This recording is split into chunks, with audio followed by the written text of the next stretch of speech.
Welcome back, everybody. Today, I'm going to teach you how to record a customer invoice in QuickBooks. This is essential for keeping your business transactions organized and ensuring you get paid on time for the products or services you've provided. To get started, head over to the left navigation menu in QuickBooks and click the plus new button. This button is your gateway to creating all types of transactions in QuickBooks. From the menu that appears, select Invoice under the Customers section.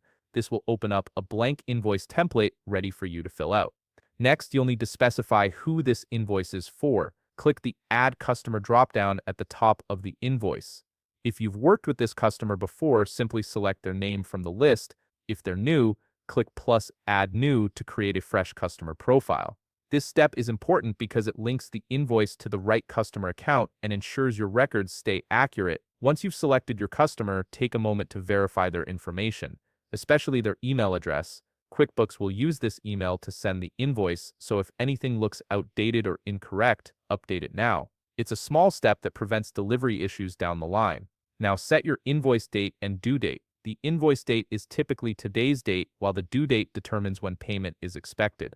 If you need to adjust the payment terms, such as changing from net 30 to net 15, you can do that here as well. These dates help you and your customer stay on the same page about payment expectations.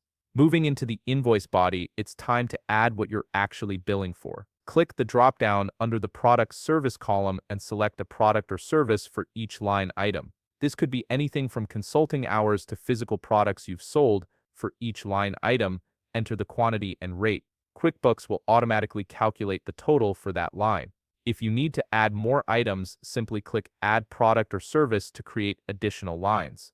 Before finalizing, review all the amounts carefully. Make sure the quantities and rates are correct and adjust them if anything looks off. This is your last chance to catch any errors before the invoice goes out. Finally, when everything looks good, click Save and Close at the bottom of the screen. Your invoice is now recorded in QuickBooks and ready to be sent to your customer. If you found this video helpful, please leave a like, subscribe, and see you in the next video.